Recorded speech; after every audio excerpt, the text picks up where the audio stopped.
Thompson Productions. We are being hypnotized by people like this. Newsreaders, politicians, teachers, lecturers. We are in a country and in a world that is being run by unbelievably sick people. And the chasm between what we're told is going on and what is really going on is absolutely enormous.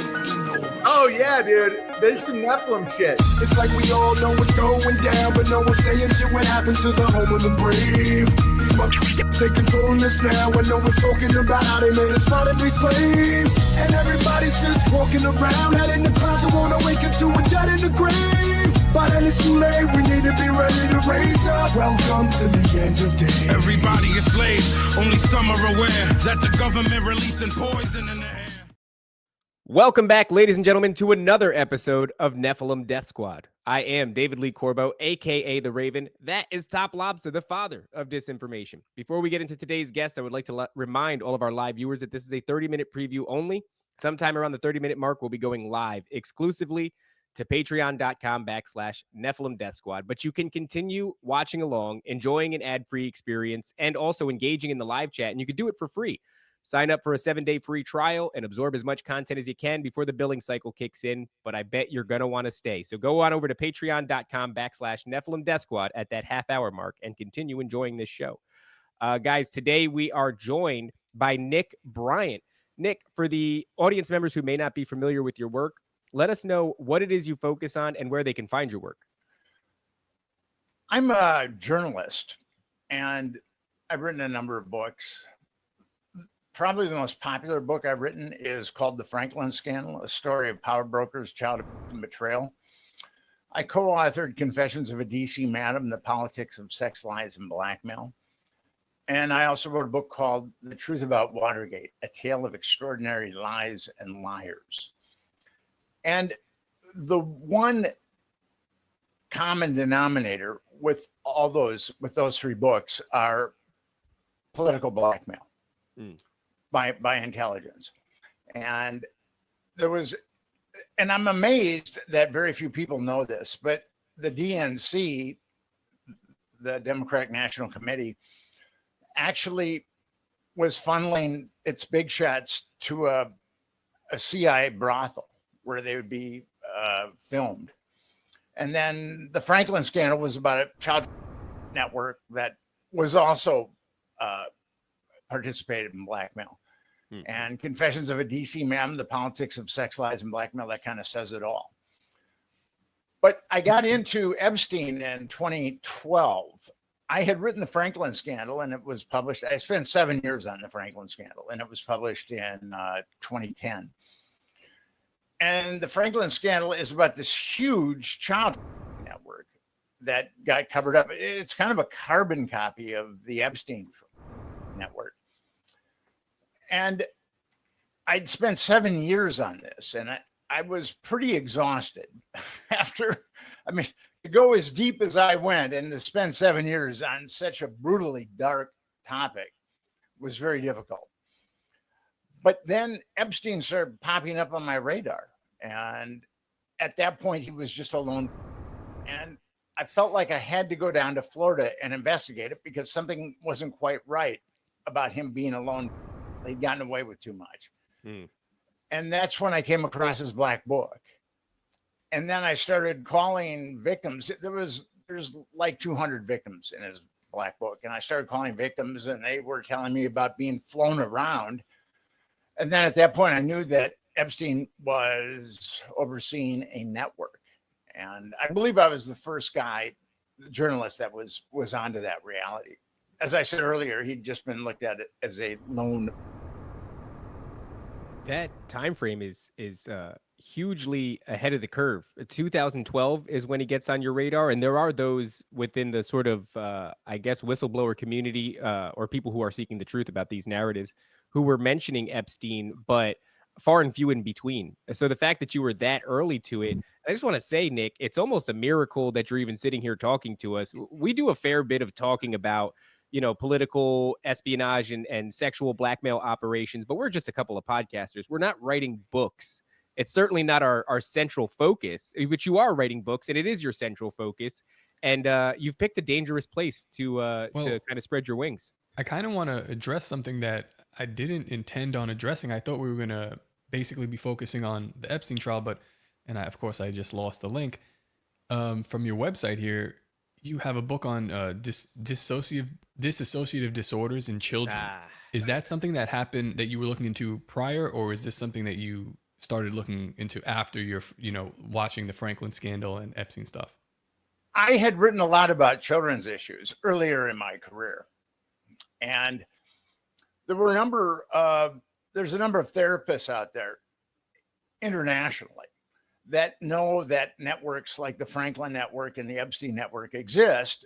And they counsel, generally, a lot of these victims have dissociative identity disorder. Mm-hmm. And they counsel victims that have dissociative identity disorder, which was generally called multiple personality disorder. And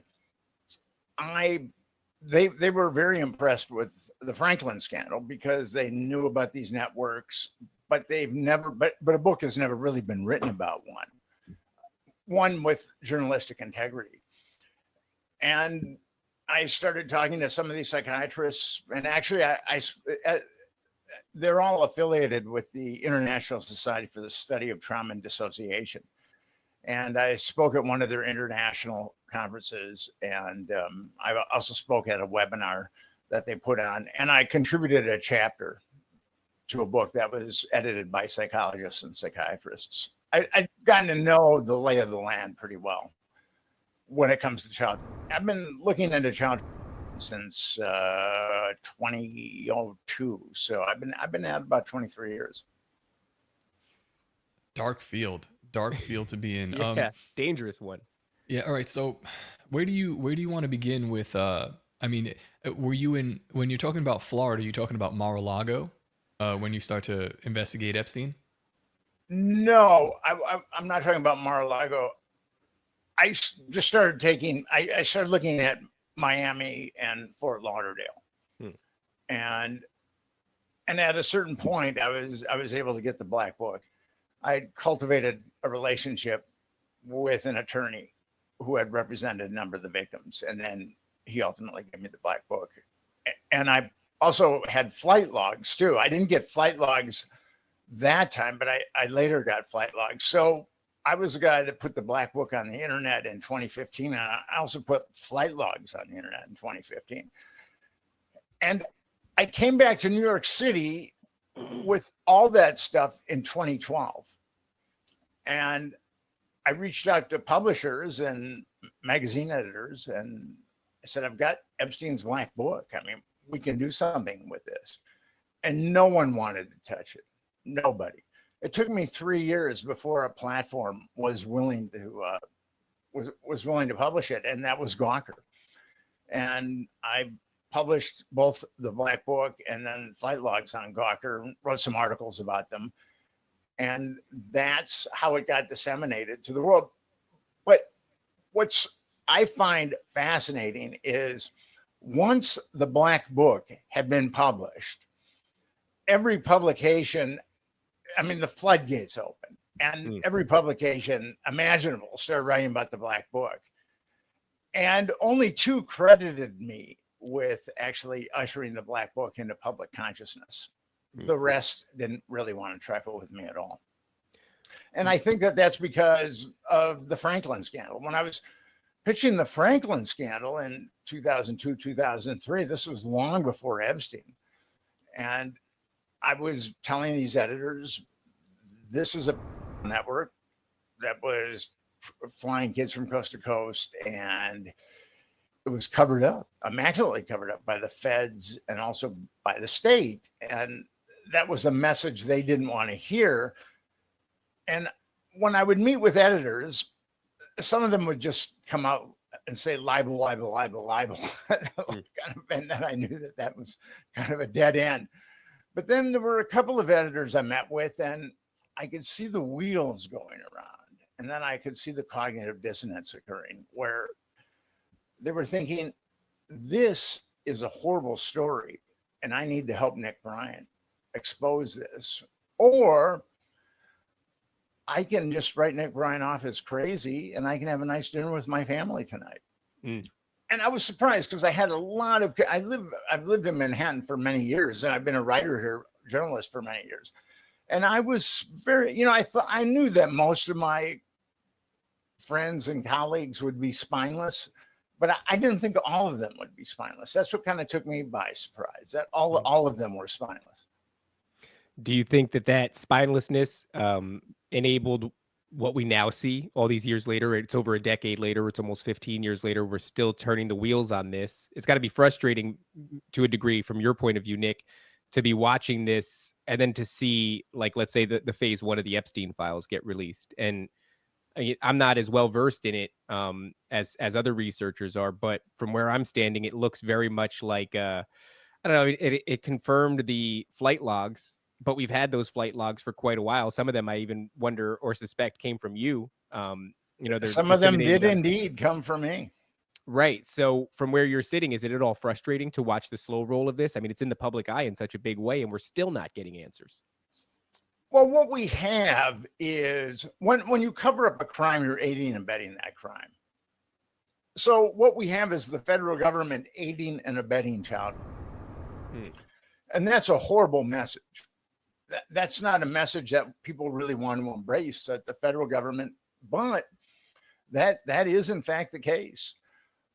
The Department of Justice for the Southern District, Florida, had a list of 34 Epstein victims, underage victims that had been trafficked. And Alexander Acosta, who was the U.S. attorney at the time, was going to ostensibly pursue a grand jury to look into the matter. But, and this has been reported in many different milieus, he was told that he had to stand down because Epstein was intelligence. And to tell a U.S. attorney to stand down, that can only come from one of two places. Either the presidential administration or at the zenith of the Department of Justice. So that's how much juice was used to cover up Jeffrey Epstein. And before that, there was a very corrupt grand jury. And you can go to my website or the website. I started a nonprofit organization called EpsteinJustice.com. And your viewers can go to that and take a look at what we've got. But I made a video about the very corrupt grand jury. I don't know if your audience is familiar with grand juries, but they're very easy to corrupt. You just have to get a special prosecutor that's corrupt, and then grand jurors are just citizens that have shown up for jury duty. And the grand juror system is very, very flawed. There's only two countries in the world that use the grand jury system. One is the United States, and one is that bastion of justice, Liberia. But the special prosecutor shows the grand jurors the evidence that he wants them to see and calls the witnesses that he wants to call. And in the case of the Epstein grand jury, there were victims that were called. One had been getting since she was 16 and she was 18 at the time, and one was when she was 14 and she was 16 at the time. And the grand jurors are calling these girls prostitutes and telling them that they should be ashamed for themselves. And here's another travesty of justice in the Epstein case. The Palm Beach Police Department had the statements of 5 underage girls that had been by Epstein, but they knew of 17 more. And only 2 were called. I mean, that shows you, and then they were skewered by the special prosecutor. So that shows you just how corrupt both the state process and the federal process have been with children getting, essentially what we have is children getting molested with impunity without any kind of state or federal intervention. It's not only just impunity, it's also the implications of it, because it's not just a human ring that's children. it's also one in which the end result is a tremendous amount of leverage that you have over an individual who you've now blackmailed. So what I'm getting at is the implications of this human ring are such that it actually has the ability to place people in very influential positions of power within our government or our media even. And it's not just the judicial system that's guilty of like really kind of gunking up the gears on this process. You also have that same instance of slowing this down happen with the ABC reporter, right? So she's on hidden camera, or she doesn't realize she's on a hot mic or something like that. And she's talking about how she had the Epstein story many years prior to it blowing up in a big way again in 2019, 2020. But she was told to quash the story by, ABC or whoever the executives over there are. And so it's more than just the judicial system, but it's also our media apparatus that's engaging in this. What's truly unfortunate is no one in the media has called for justice in the Epstein case. And there was a big Epstein document dump a little over a year ago, and CNN contacted me because I'd been the guy that put the black book on the internet.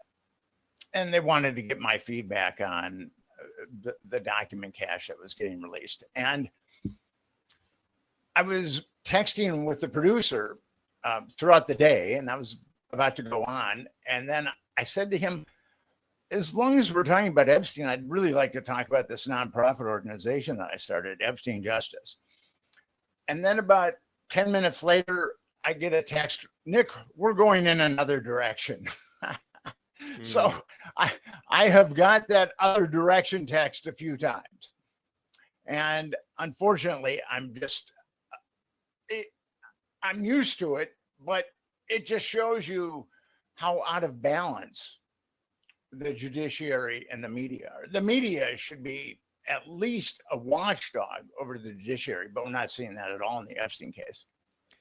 You actually see not only them not willing to engage with the story, but there's also like an element of damage control, right? So I'd be eager to know your thoughts, Nick, on the Epstein Island Netflix documentary that, from my point of view, seemed like damage control. It seemed like an effort to absolve to whatever degree they could Maxwell and her role in it. It almost painted her as a victim, sort of, and it painted Epstein as a mastermind who was acting solo, which obviously is not the case. What did you think about that documentary? I thought it was a horrible documentary. And it did not at all edify us about things that we'd already known. And one thing that it could have gotten across, which it didn't, is human traffickers, human sex traffickers, and just human traffickers in general. They're vicious people, vicious. Whether they've got a mansion on Fifth Avenue or they're living in a trailer park and outside of Tallahassee, Florida, they are vicious, vicious people. And I've gotten to know some of the Epstein victims, and I've listened to what they have gone through. And it's been unbelievably brutal. And that's another thing where the media has really, really just been bankrupt, is these girls went through hell. And no one in the media has really conveyed that at all. Do you think there is some complicity tied to the media, or is this are they just running cover for somebody else? It's hard to say. I mean, 6 corporations control 90% of the media. Are those that people that sit atop those 6 corporations, are they compromised, or are their underlings compromised? That's entirely possible. In my investigations of sexual blackmail,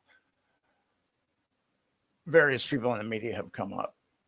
I've been primarily focused on politicians, but various people in the media have come up, because what's really troubling is the media has just basically given us salacious dirt. they're digging up this thing about Bill Gates, or they're digging up this thing about this guy, but we know who the perps are, and we know who the Epstein pimps are. The New York Times published an article that named 6 Epstein pimps. Other than Maxwell, there was Sarah Kellen, Leslie Groff, Adriana Ross, Nadia Marcinkova, and Haley Robson. Haley Robson didn't know about the broader network of Epstein, but the other 4 did.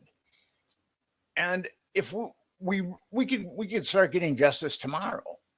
We know that those women traffic children, and that's a heavy sentence.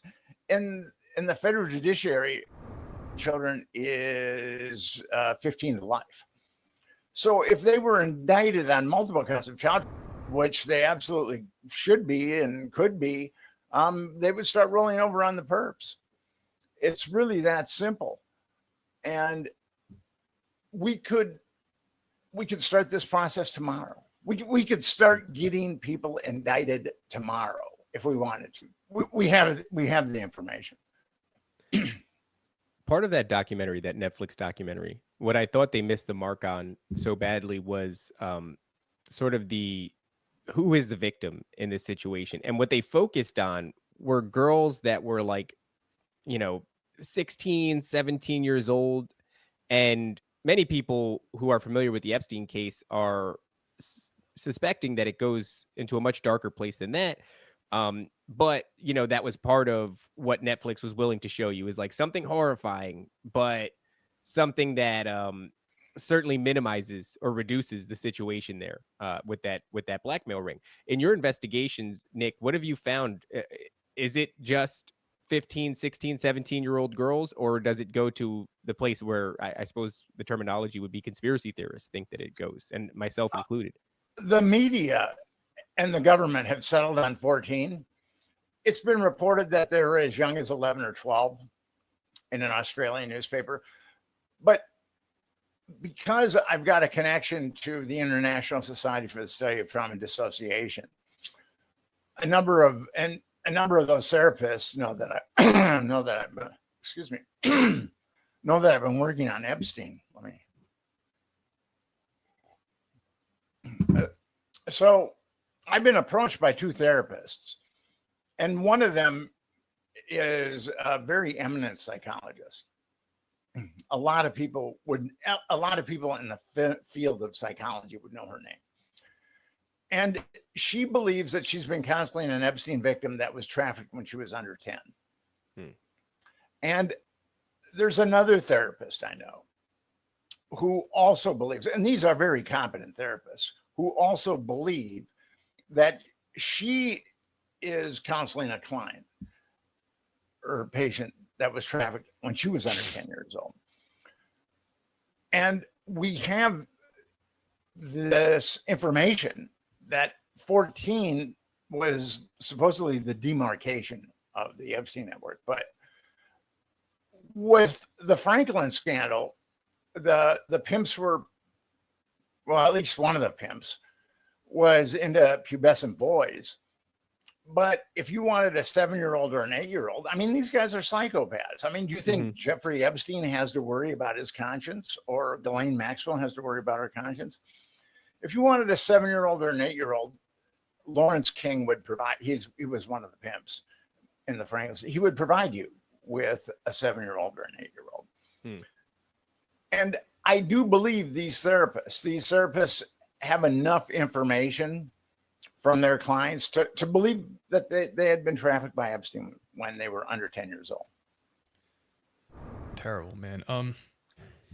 Another question, I guess, to what end do you think that, why were they doing this? Is it just to get blackmail, in your opinion, or is there more? Why, we look at, conspiracy theorists look at the island, and I look at the temple on the island and a lot of this weird symbology, and I start to, we start to think, and our brains start going weird places. But what do you think in your actual studies?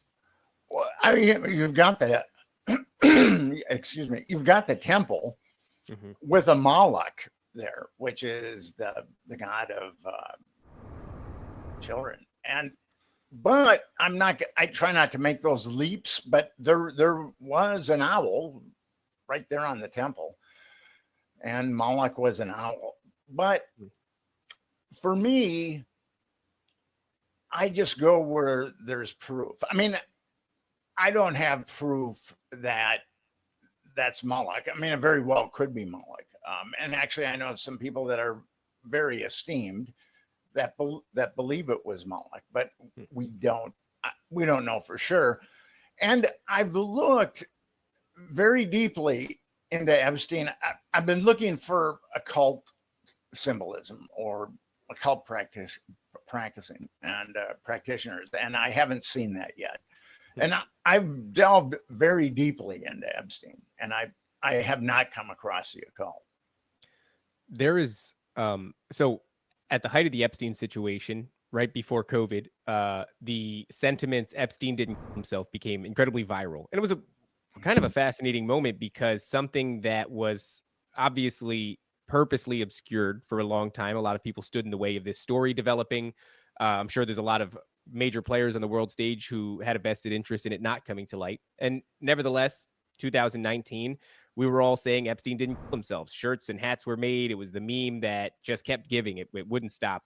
And at the same time, there were those people who were theorizing that he actually didn't kill himself, that he actually wasn't dead at all. And in fact, the person that was on the autopsy table had somehow discernibly different ears than him. But that's as far as I'm really aware of it. I wonder, Nick, in your investigation, have you come across anything that would at least lend itself to you having sympathy for those who suspect that he actually is not dead? You know, to rejoinder that, I think something came out recently with the Argentinian government talking about Hitler, some classified documents. I haven't read them, but I've perused what people said about them. And it seems like Hitler is one of the dudes that kind of lived out the rest of his days there. I have to do some more research on it to make sure that it's legitimate, but this is word on the street. So take it however you'd like. I try not to get bogged down on whether or not Epstein killed himself or whether or not he's dead. In that particular prison, it's very, very difficult to commit. For sure. I've known two people that have been in that prison. And then there were a number of anomalies that night, like Epstein's cellmate getting taken out and the guards, one of the guards not being the guards, or they were sleeping, and then the video wasn't working. So there's a lot of problems there. But I don't want to focus on that. I want to focus on the fact that we need justice for Epstein victims, because we can just go around and around and around about whether or not Epstein killed himself and whether or not he's alive. But the thing at hand is we have girls that have been trafficked for 25 years that are very damaged, and they need justice. And that's, to me, the most important thing. So I kind of look at the Epstein's death and all the speculation is kind of a red herring. So here in 2025, we have this new administration shift, and people are, by people, I mean the public, the general public is pretty accepting of the idea that there are large-scale sexual blackmail operations and that Epstein was running one, maybe even P. Diddy was part of another one. It seems to be common that they're taking place in the Virgin Islands, but this isn't something that the general public would recoil to anymore. This is something that I think a lot of people accept. And with this new administration coming in, certainly there are hopes, right? We just went through phase one of the Epstein release. But to your point, Nick, we have enough to start nailing these people. And the question becomes, why? Do you have hope? Well, I mean, you have to have hope, but I mean, serious expectations of this new administration to address this in any meaningful way. How does this pass through your filter when you see this phase one and potentially phase two, whenever that happens? Well, Trump had 4 years to get to the bottom of Epstein previously. His attorney general was William Barr, And the Franklin network that I wrote about was covered up by William Barr when he was Bush the One's attorney general.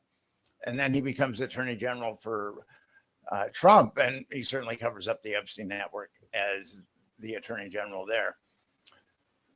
When I think of the overlap, and I'm talking about Barr now, but there was a U.S. attorney named Damian Williams, and he was a U.S. attorney for the Southern District of Manhattan, which is the most powerful federal law enforcement officer in New York.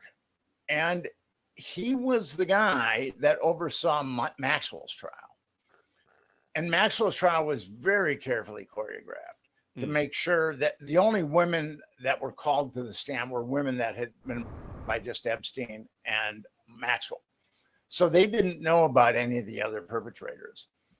And he was also the U.S. attorney that oversaw the Diddy grand jury. And there's a number of civil lawsuits against Diddy right now, at least 20 for minors. And he didn't indict Diddy on a single count of child. It's very obvious that he was there, not only to do damage control on Maxwell, but also do damage control on Diddy. So it almost feels like then this phase one thing that they're doing is an appeasement of some sort, to kind of maybe quell the conversation to a degree or satisfy some of the people so that they think that this administration is going to address it. But to your point, he had 4 years. You know what is interesting? During the first administration, the first Trump administration, there were a series of child busts that were taking place, and they were at a pretty large scale. I forget the numbers, but it wasn't an isolated incident. These were large groups of victims that were recovered and rescued, and pretty substantial rings in the sense of how many people were involved in this organized ring of human. And the media, I felt, was underreporting on them at the time. And because if you wanted to, you can sensationalize those moments. You can conjoin them all and say, look what the Trump administration is doing. He's targeting and saving these children. Certainly it's good for PR and good for the children. But did you get the sense during that first administration that things were moving in such a direction? Or did you even see through your lens that the administration was focused on that sort of a thing? I think that these big busts that people talk about are somewhat apocryphal. I mean, there were people that were busted for child during Trump's first term, but it was the QAnon people. They talk about Trump saving all the children, and I think that there was about the same number of child busts during Trump's administration that there were from the previous administration and also from the Biden administration. I don't really think that there's that much of a difference. I would agree that the QAnon narrative is particularly what made me focus on those things. And so in that way, if it's on your mind, then you're looking for it. And of course, if you're investigating those circles, then they are going to be bringing those articles to the surface to sort of bolster it. But it is fascinating because he has become sort of the savior figure in that movement, the QAnon movement. And it's all about this Epstein human ring. So there is some big expectation. Well, actually, but they were blaming the Democrats. The QAnons were blaming the Democrats for Hillary Clinton was this kid and all that. When it was really the progenitors of QAnon were two cynical individuals in Japan. And now that we know that, it really demonstrates that. And for some reason, people just wanted to believe it. And they took it and they ran with it. And that is the problem when you get into this area, is people want to believe things that they don't have any proof for. And they just want to take the ball and run with it. But the thing is, we don't need to speculate like that because we have lots of evidence that we can indict Epstein perps with. So speculation like that is Actually, it damages people like me that have approached and organizations that are doing the best that they can.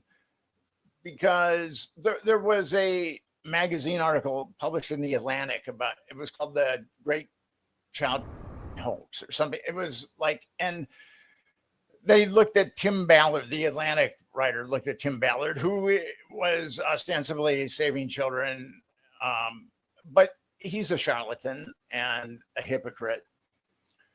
Well, the Department of Health and Human Services estimates that there's between 175,000 and 240,000 women and children that are sexually trafficked in the United States every year.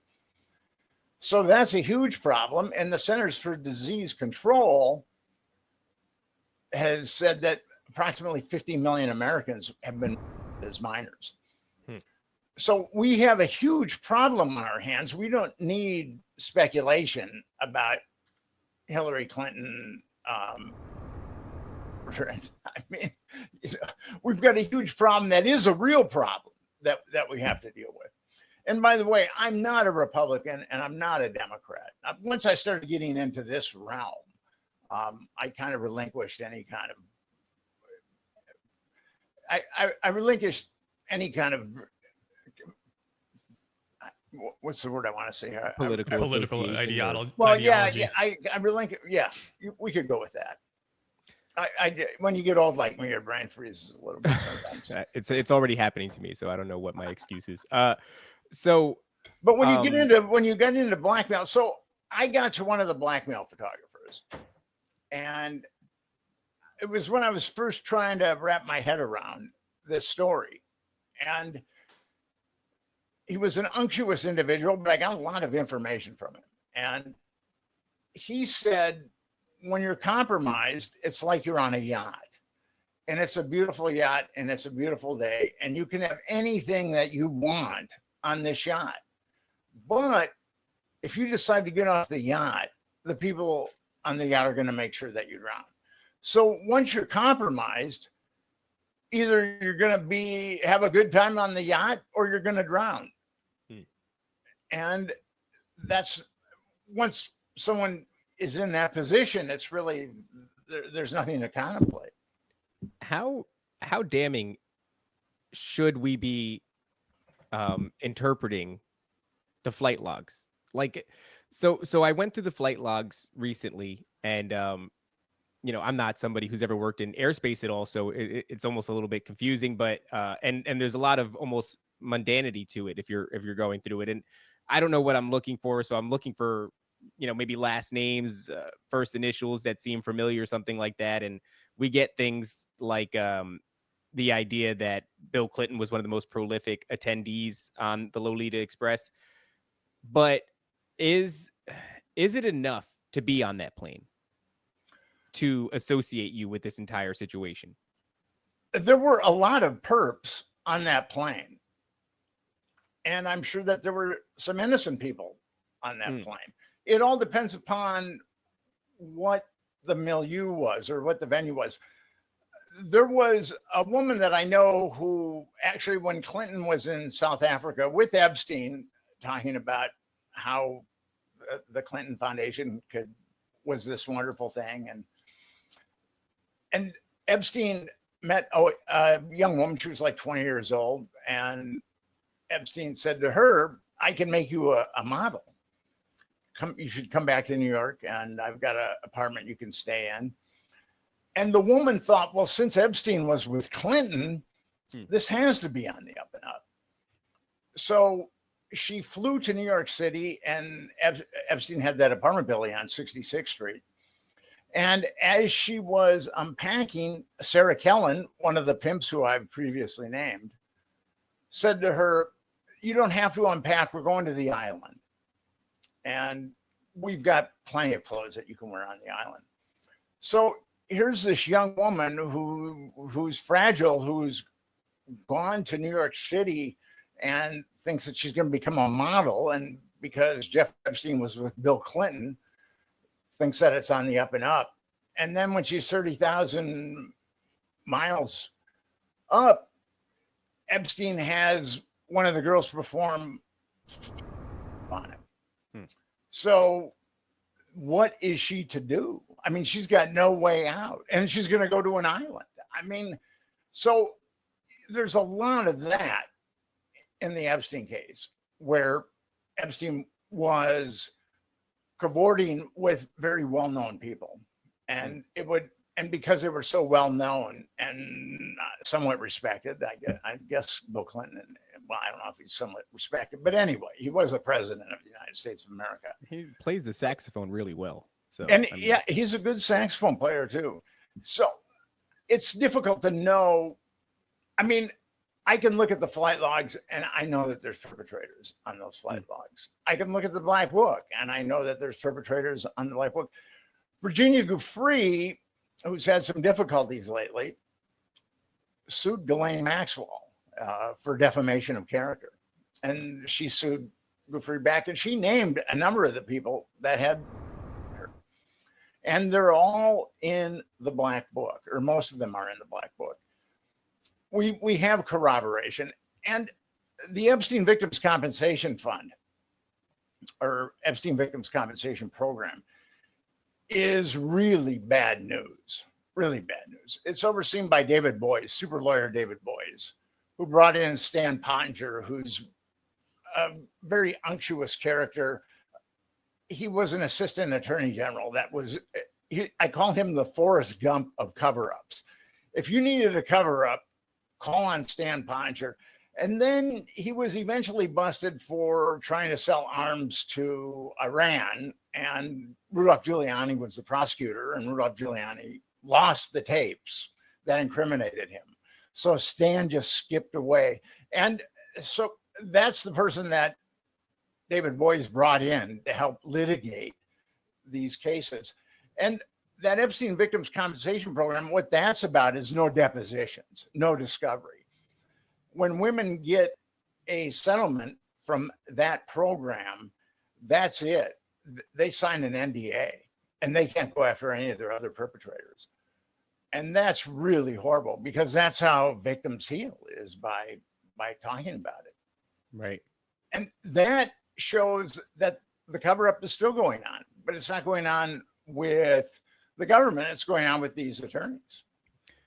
Well, speaking of cover-ups, one of the big cover-ups that became associated with this entire story, and I wonder if you've looked into this at all. I know that they can be separated, and so you may have not, but during the time when the Anthony Weiner laptop was gripping the nation, and we never found out what was in those things, but there was a chief of police who in New York City was giving a speech on the findings, more or less. And he was stressing how harrowing the footage was, and that officers had to watch it in shifts. And some of them even threw up. It was too much for one individual to take on. And so they had to split it up. And then 9 of those 12 officers went on to die, commit in, I don't know what sort of a time span. I was actually just watching the article this morning. Somebody dropped it in, but 9 of 12 cops commit after handling sexting Congressman Anthony Weiner's then Huma Amidin's wife. I don't know what that's laptop and notorious Clinton emails. And so, you know, whatever was on there, the rumors were that it was, you know, underage sex videos, but obviously worse than that if they couldn't watch it in anything but shifts and they were throwing up. And then the story just becomes that much richer when they all begin committing. Do you think that this interplays with the Epstein situation? Have you looked into that event at all? I do not know, but I will say this. When the FBI drilled Epstein's safe, according to the New York Times, they found hundreds, if not thousands, of pictures of child. It's not called child pornography anymore. It's called child material. There were a bunch of discs and a bunch of hard drives that were filled with child pornography or child material. And what's really troubling to me is that I'm willing to bet that the federal government did not go to any of those victims or try to find any of those victims. When someone is used for child material, that's unbelievably devastating and can lead to dissociative identity disorder, or often leads to dissociative identity disorder. And that's an area where the FBI and the Department of Justice have let down all kinds of victims again. I mean, if the New York Times is saying possibly thousands of images of child material, the government should go out and find those young women or girls at this point and get them help. And I don't even think that's happening. When Epstein himself, the government said that the case was closed.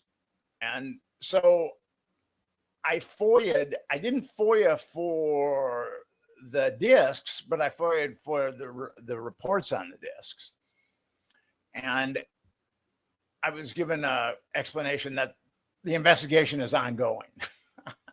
So I sent an email and I showed all the major media that showed that said the Department of Justice had closed the case. But that was much ado about nothing for me, because there was no way that I was going to get reports on any of those CDs and any of those discs and hard drives.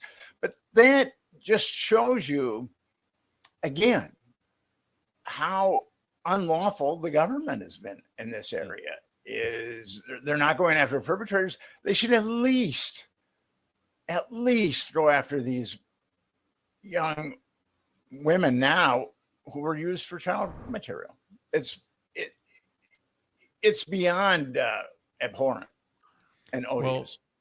Well, I mean, the government, the CIA specifically, has a tendency to create programs that study dissociative identity disorder in specifically children, and that's already been declassified since at least 1953. They've been doing these things, so I wouldn't be surprised if they followed up on some of these victims. It's like, that's just like even darker than I would like to even explore.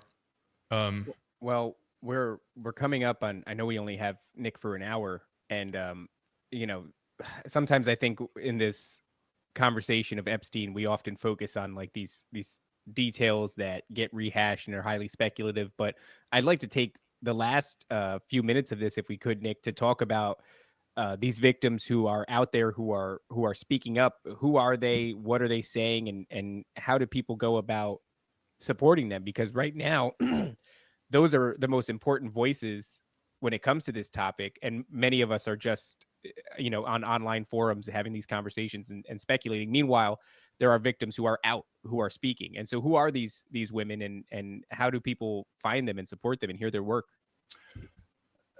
225 women have applied for a compensation from the Epstein Victims Compensation Program, and 150 have been awarded judgments. 8 have declined because they didn't want to sign the NDA. Can I just say, that's super nefarious, by the way. Totally nefarious. To offer up some sort of an organization that's going to fund these women for the crap that they've been through, but then on the other end of it, to say, hey, if you take this money, by the way, you'd better keep your mouth shut. I mean, that is, if that doesn't scream... Is it wrong of me to ask how much? Like, how much are they getting? Substantial, and that's the other thing. We don't know the criteria for the settlements, and the settlements have been, I think, anywhere from 6 figures and up. And we don't know why some of the victims are getting more than others for a settlement. It's really bad. That whole Epstein Victims Compensation Program is really, really just utterly disgusting. And you've got 142 of the victims who have signed the NDA, but then you've got a bunch of them that are very, very frightened. Yeah. If you're a victim and you've been by someone very, very powerful, you're terrified of coming forward. That's what made some of these women so incredibly, it just showed the strength of the human will, that they can overcome things like this. For some of these women, they're sharing their story and they're taking settlements, knowing in some cases that the individuals who abuse them are still out there. And if it goes as deep as people think it does, right, to high level politicians and even media personalities and folks in Hollywood, I don't even want to think about what it must be like to share your story, to take a settlement, for them to tell you to keep your mouth shut, and then to see maybe your abuser on television still. What a harrowing thought. It is harrowing. And that's why I started Epstein Justice, because we do need justice for Epstein. Trafficked these girls for 25 years, and we need justice for them. So what are you trying to do? We don't exactly need them to Justice? sign an NDA That's and for get sure. some money. We need them to basically tell us who their perpetrators were and then arrest them. And as I said earlier, we've got 4 of the Epstein pimps that the New York Times has written an article about, demonstrating that they were the Epstein pimps, and no one's indicted them. And as I said earlier, if you really want to get to the bottom of the Epstein case, indict them tomorrow. Once you indict them, then it's kind of like the mafia, where with those RICO prosecutions, small-time crooks would be indicted, and they'd be looking at 100 years in prison or whatever, and they'd roll over on their overseers. Happens all the time. They're in the witness protection program now, and that's exactly what would happen in the Epstein case. Is you take these 4 Epstein pimps and indict them on multiple counts of child, where they're looking at 10 lifetimes. They'll turn over in a nanosecond. They'll turn over on the perps. Nick, this is a crazy question, and I'd like for you to speculate as to why. But why do you think this happened? I don't know if you're familiar or clued in when just a couple like right wing. This is like the new media form of X, right? These guys, DC Drano, this is the girl behind him is Libs of TikTok, and there's like Scott Pressler and Mike Cernovich, where they were in the White House seemingly for another reason, and then they're given these Epstein file drops which contain bullshit, but the White House paraded them out there and then had cameras set up. It was almost like a setup, like to have these guys do this photo op and then for it to be nothing. And it's like, we're constantly getting this tease of like, we're going to tell you. And then they do this thing. It's almost like it is a slap in the face to the entire American public, to the people who've been abused by Epstein, to everybody. Why do you think they do these things? Because I cannot make heads or tails of it.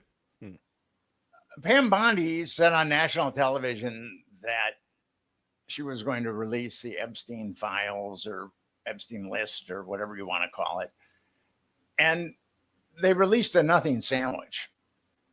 So either Pam Bondi was lying to us, or she just didn't read the documents that were on her desk, because she said they were on her desk. And I'm a charitable person, so I'll just chalk it up to incompetence. But that whole thing was a fiasco. But what it showed, and this is very, very powerful, what it showed is how much outrage there was on the left and on the right. Both were outraged. And I think that's probably the only thing the left and right can agree on at this point, is that children shouldn't be with impunity. The crazy part is you're right, but I'm trying to make sense of why even do it. You could let this thing die. You don't have to have this photo op and drag these people down with you, or just create this spectacle. It's almost like somebody within the administration wants to continue to stoke the flames of this. It's like, are they trying to get this out, or are they just trying to laugh? If they're not trying to get it out, it almost feels like they're rolling out, because if that's not your goal, then phase 1 of however many phases, is this going to be a big sort of smudge campaign where they're going to convolute and obscure and give an official narrative and say, some of the stuff that they found and then close the case again? I just don't understand why even say phase 1 and then insinuate that there's multiple phases. They might have underestimated the moral barometer of Americans. I mean, that's the only thing that it was so disingenuous and such a debacle that I think that there was a huge miscalculation by Pam Bondi and whoever was part of ostensibly releasing the Epstein files. Well, Nick, I want to respect your time. We're coming up on the hour mark here. Is there anything that you'd like to impart as far as final thoughts? Well, it's great to be on your show, and I enjoyed myself, but I would really, really want your viewers, your audience, to go to EpsteinJustice.com and sign up and be part of the movement. We can get justice. And we cannot have a government that aids and abets child. Our government can do a lot of nefarious things, but aiding and abetting child, here it is right in our face that the government is aiding and abetting child.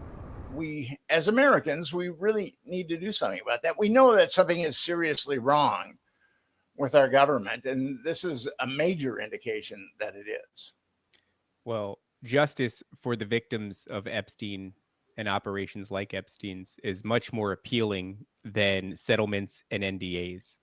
And so I do hope that our audience goes over and supports that. Certainly a worthy cause. It also, I mean, it would behoove these people to get justice now in a form that is, I'm kind of understanding the justice that you're talking about, like bringing these people to jail. But the longer they kick this down the road and the more people stew on it, and the angrier they get, they're not going to be calling for just jail time. This could get really messy. Or could just go away completely. I don't know. Sometimes I worry about our attention span here in the West. It has been diminished to the extent that we can't focus on a story for more than like a couple of days before the next one comes in. But people aren't going to forget this. People haven't forgotten this. We didn't forget it through COVID. Here we are 5 years after the fact, and we're still talking about it, and we're still expecting results, and we're still pushing the bar. And so, yeah, I would say you're right, Top. The longer they let this go, the worse it's going to get. And so it'd be nice to see something soon. But what you've developed there, Nick, in an effort to make something happen for these people, some form of justice, is an admirable one. And so, thank you for that. And thank you for your time. We keep trying. And I believe that Americans can do the right thing in this situation, and they can force the government to do the right thing. I really do believe that. And as I said earlier, with the Bondi debacle, it really shows that people are very, very interested in this. Although the media has done its best to cover this up, it just can't help itself from pumping out salacious dirt, which keeps people thinking about Epstein. Right. Well, one more time, Nick, where can people find your books as well? You can go to my website, nickbryantnyc.com. And there you go. You can buy my books. You can read my blog. You can check out some of my podcasts. Seems like you've had a career of being a thorn in the side of political deviance in very many ways. So thank you, Nick, for the work that you've done. And thank you for sharing this with our audience. Guys, thanks so much for having me on your show. Absolutely. Top, is that Nick. it? That's it, man. Nick, we're going to pray for you. Hopefully you stay safe. You're doing some dangerous work out there. There you are.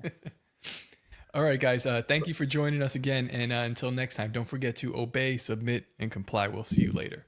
The greatest hypnotist on planet Earth is a oblong box in the corner of the room. It is constantly telling us what to believe is real. You can persuade people that what they see with their eyes is what there is to see. You can't. Because they'll laugh in the face